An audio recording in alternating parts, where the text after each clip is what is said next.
Hello नमस्कार साथियों, मैं हूं नारायण पटेल आपके अपने चैनल पे।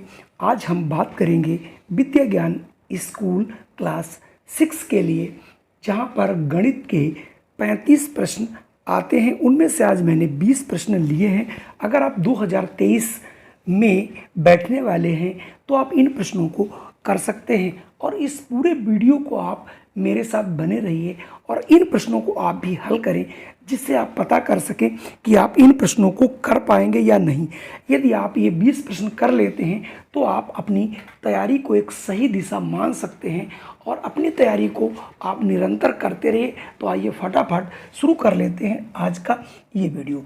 सबसे पहला प्रश्न आपके सामने ये रहा। 1 किलोग्राम बादाम का मूल्य 300 रुपये है, तो 2 सही 1/2 किलोग्राम का मूल्य कितना होगा। अब आपने देखा यहाँ पर 300 रुपये का 1 केजी मिलता है आपका बादाम। तो अगर 2 केजी की बात करें तो हम पहले 2 से गुणा कर देंगे, तो 3 दूनी 600 रुपये हो जाएगा। चूँकि इसमें 1/2 केजी यानी हाफ केजी, तो 350 का आधा कितना होगा, 150 रुपये होगा। यानी 300 का 1/2, तो इसका ये 150 रुपये होगा। तो आप बहुत आसानी से थोड़ा सा प्रश्नों को करने के लिए आप व्यवहारिक गणित का प्रयोग यदि करते हैं तो आप बहुत आसानी से उत्तर फाइंड कर सकते हैं। चलिए बढ़ते हैं अगले प्रश्न पर। अगला प्रश्न कोण से जरूर आता है।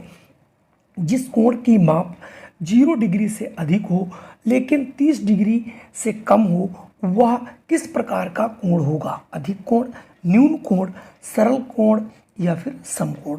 तो ये होगा न्यून कोण, क्योंकि न्यून कोण की परिभाषा है 0 अंश से बड़े और 90 अंश से छोटे जितने भी कोण होते हैं वे सभी न्यून कोण कहलाते हैं।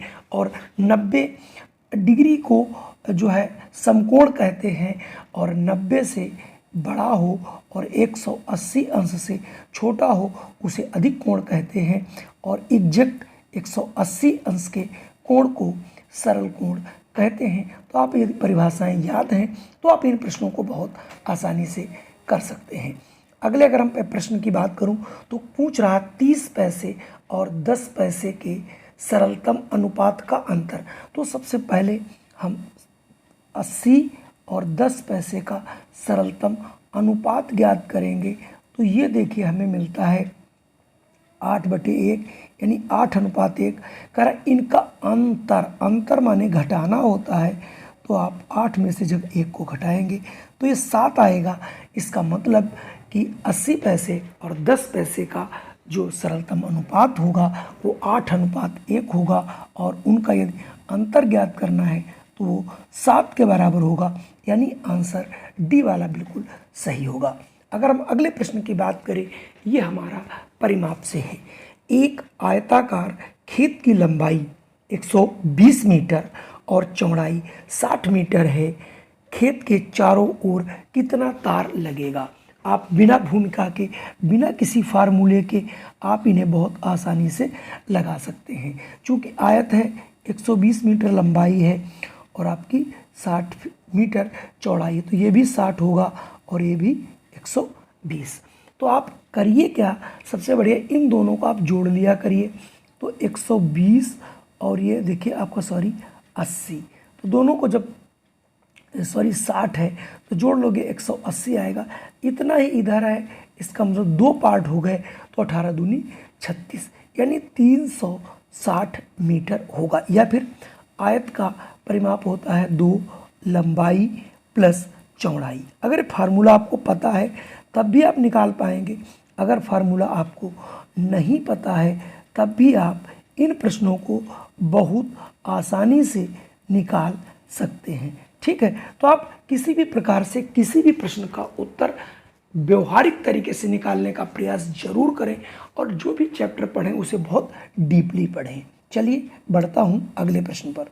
अगला प्रश्न है, सोने के एक सिक्के का भार 6 ग्राम है, तो 12 किलोग्राम में कितने सिक्के होंगे। चूँकि एक का जो भार है वो आपका 6 ग्राम है और 12 केजी है, तो 1 केजी यानी 1 किलो में आपको पता है 1000 ग्राम होता है। तो ठीक इसी प्रकार से अगर ये 12 किलोग्राम है तो ये हो जाएगा 12 इंटू 1000 यानी 12,000 ग्राम। और अगर एक सिक्के का जो वज़न है वो 6 है तो हम 6 से अगर भाग कर दें तो टोटल सिक्के कितने होंगे निकल आएगा 6 कम 6, 6 दूनी 12 यानी 2000 सिक्के 12 किलोग्राम में बनेंगे। यहाँ से ऑप्शन ए को सही कर लेंगे। अगर हम प्रश्न 6 की बात करूँ 3, 6, 7, 9 का महत्तम समापवर्त क्या होगा, तो आप 3, 6, 7 और 9 लिखेंगे। महत्तम समापवर्तक ज्ञात करने के लिए आप इसमें देखेंगे कौन सी ऐसी संख्या है जिससे सभी को काटती है, यानी सबसे विभक्त होती है। सबसे आप छोटी संख्या ढूंढें तो यहाँ पर देखिए एक ऐसी संख्या जिससे सब कुछ विभक्त हो रहा है, इसके अलावा कोई ऐसी संख्या नहीं है जो इन चारों संख्याओं को विभक्त हो सके। इसका यह मतलब हुआ आप इसे दूसरे टाइप से भी निकाल सकते हैं 3, 6, 7 और 9। आप इसके छोटे छोटे गुणनखंड करते थे 2 तिहाई 6 इंटू 1, 7 इंटू 1, 3 तिहाई 9 इंटू 1। अब आप इसका मासा कैसे आप निकालते थे, जो सब में कॉमन हो। तो यहाँ पर कॉमन 1 है, या आप उसी विधि से निकाल सकते थे जैसे मैंने आपको बताया। यदि केलों की संख्या 1000 हो तथा व्यक्तियों की संख्या 200 हो तो प्रत्येक व्यक्ति को कितना केला मिलेगा। बहुत आसान है। तो चूंकि 200 व्यक्तियों पर केलों की संख्या 1 अगर 1000 है तो अगर एक व्यक्ति होता पूछ रहा है तो उसे कितने केले मिलते हैं, यानी इसको आपको डिवाइड करना यानी भाग करनी है। 2 एकम 2 पंजे 10। इसका मतलब एक व्यक्ति को जो है 5 केले मिलेंगे। अगला प्रश्न आपका परिमाप से है, ये भी, लेकिन ये चित्र पर आधारित है। यहाँ पर थोड़ी सी आपको बुद्धि लगानी होगी। अब मैं यहाँ से परिमाप का मतलब होता है उसके परिमाणे चारों ओर माप, माने मापना यानी चारों ओर की माप, अर्थात चारों ओर इसमें कितनी रस्सी लग सकती है।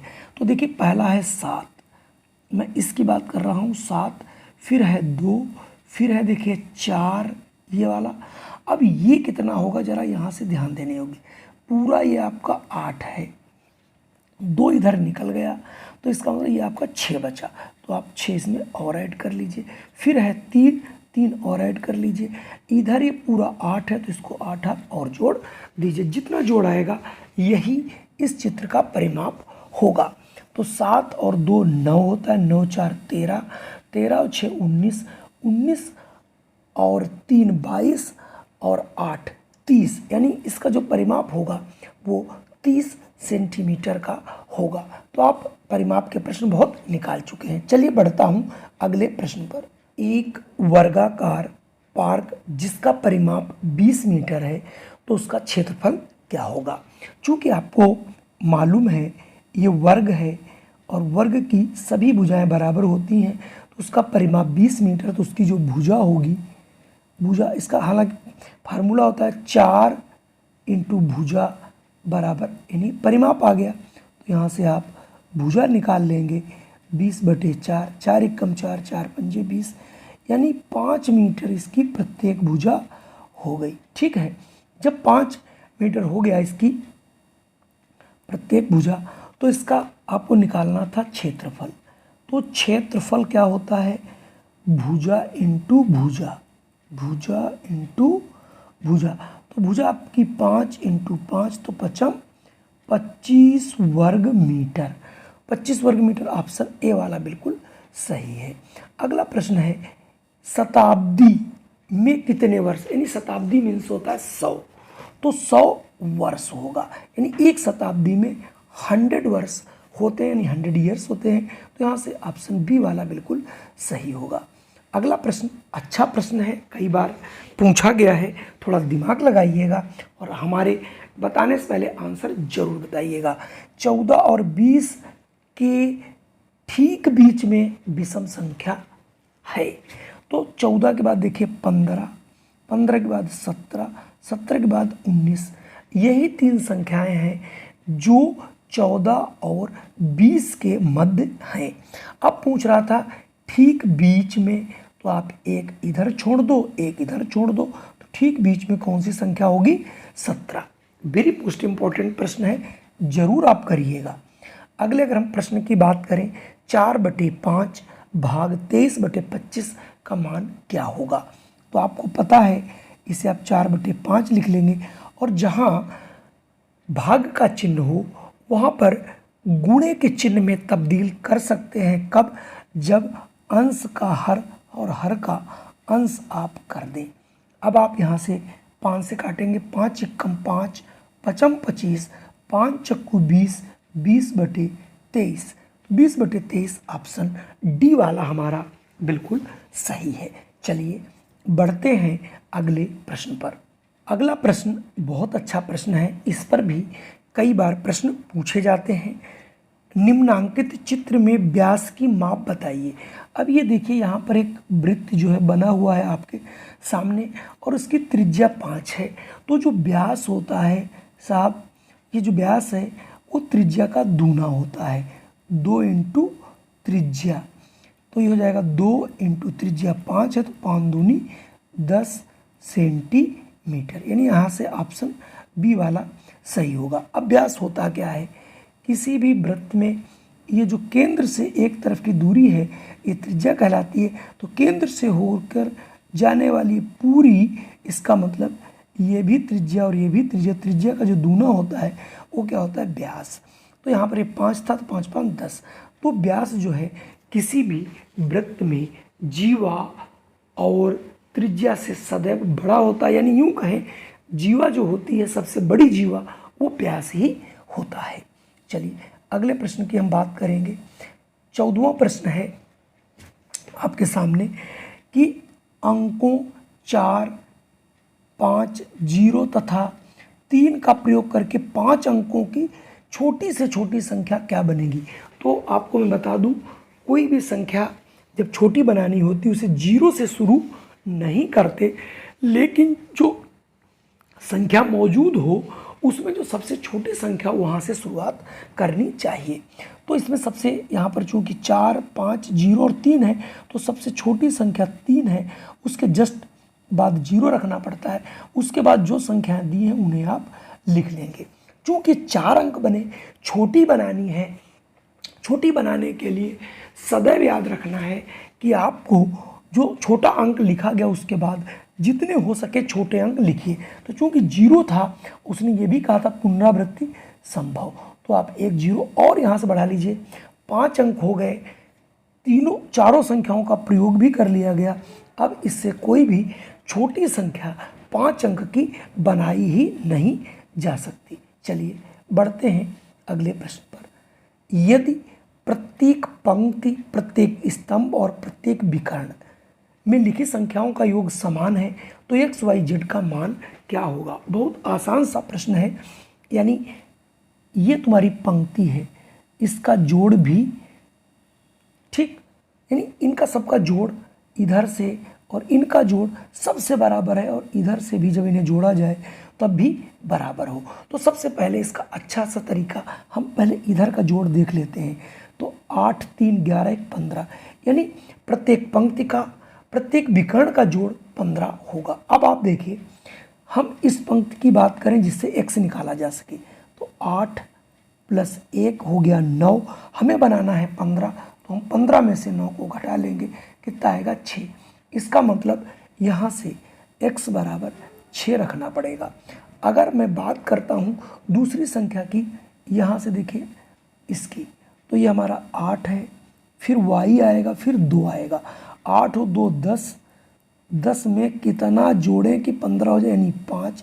इसका मतलब y की संख्या हमारी यहाँ पर 5 होगी।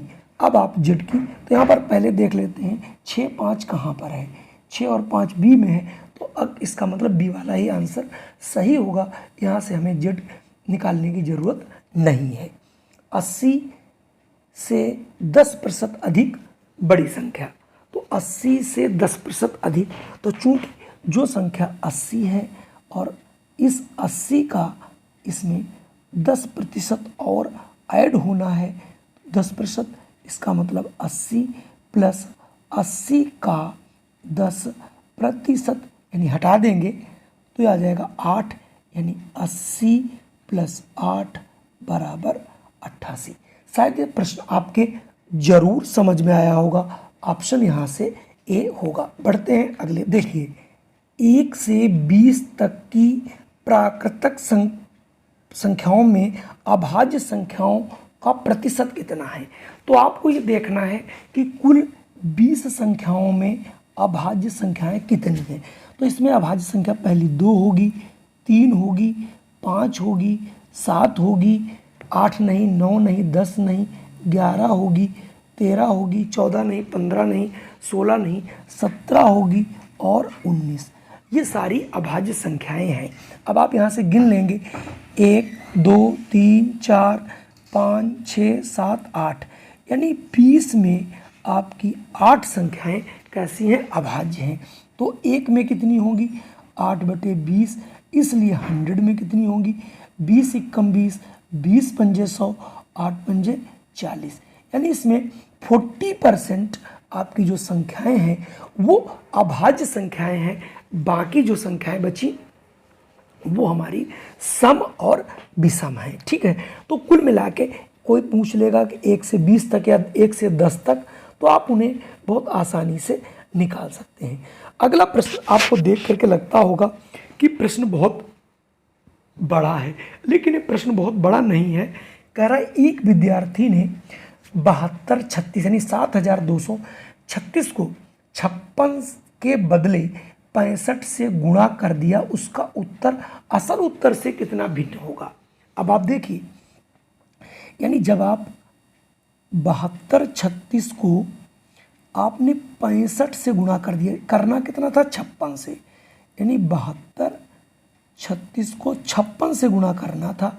मेरे से गलती से इतना गुणा हो गया, तो इनमें कितना अंतर आएगा, यानी घटाना। हमें ये नहीं करना है। हमें देखिए एक लाइन में आपको मैं बताता हूँ, इसकी ट्रिक आप सीख लीजिए। 65 माइनस आप 56 करके देख लीजिए, तो आपका 9 आ जाएगा। इसका मतलब हमें इसकी गुणा करनी थी, इतना अंतर आएगा। और इतना अंतर भी करने के लिए जब आप 9 छाक 54 यानी इकाई का अंक 4 जिसमें आए, जब किसमें देखिए इकाई का अंक 4 न तो इसमें है, न इसमें है, न इसमें, इसका मतलब आंसर ये वाला सही होगा।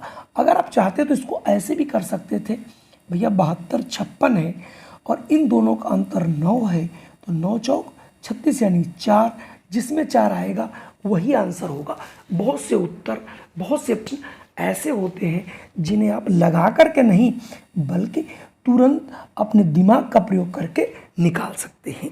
अगला प्रश्न, कौन सी 2 अंकों की संख्या, यानी कोई 2 अंकों की संख्या जब 27 में जोड़ी जाए तो उनके अंकों की जगह उलट जाती है, यानी इकाई का दहाई, दहाई का इकाई हो जाता है। इसके लिए आप क्या कर सकते हो, जैसे आपके पास ऑप्शन में 27 दिया, 27 में 27 जोड़ो तो 72 हो जाए, यानी इसका उल्टा कितना होगा 72। देखिए 72 नहीं आ रहा, इसका मतलब ऑप्शन पहला वाला तो हो ही नहीं सकता। ठीक है, अब हम बात करेंगे दूसरे वाले ऑप्शन की। चलिए, अगर हम 24 में 27 जोड़ें तो ये 42 हो जाना चाहिए, यानी पलट के, ये भी 7×4=11 पलटने वाला नहीं है, तो इसमें भी आंसर को हम नहीं रखेंगे। अब हम बात करेंगे 47, और 47 में अगर हम 27 जोड़ते हैं तो ये पलट करके 74 हो जाना चाहिए। 7×7 14, 74 हो गया। इसका मतलब 2 अंकों की 47वां संख्या है, जिसमें यदि 27 जोड़ा जाता है तो संख्या अपने अंकों को पलट लेते हैं, यानी इकाई का दहाई और इकाई का दहाई बन जाती है। अगला प्रश्न हमारा भिन्न से है, अच्छा प्रश्न है, कई बार पूछा गया है। तार की एक चोटी 7.8 मीटर लंबी है, यानी कोई तार है जो 7/8 मीटर का है, 2 चोटियों में टूट गई, यानी इसके 2 टुकड़े कोई हो गए होंगे, जिसमें एक 1/4 मीटर, दूसरी कितनी होगी। तो चूंकि 7/8 पूरा है, उसमें से 1/4 एक टुकड़ा पता, दूसरा कितना होगा घटा लेते हैं। इन दोनों का एलसीएम यानी लघुत्तम समापवर्त 8 होगा, तो 8 एकम 8 यानी 7, 4 एकम 4 दूनी 8, 2 एकम 2 यानी 5/8 दूसरा टुकड़ा होगा, तो 5/8 ऑप्शन बी था। कुल मिला के ये 20 प्रश्न थे। संभवतः ये 20 प्रश्न हमने हाथ से बनाए थे जो आप तक मैंने पहुंचाया। अगर आपने वीडियो अंत तक रहे होंगे तो आपने देखा होगा इसमें हमने प्रश्न बहुत अच्छे रखे हैं। ये प्रश्न आपको बहुत हेल्पफुल होंगे। अगर आप चैनल पे पहली बार आए हैं, इसे आप तुरंत सब्सक्राइब कर लें, और अगर ये वीडियो पसंद आया हो तो इसे लाइक अवश्य कर दें। जय हिंद, वंदे मातरम। फिर मिलता हूँ एक नई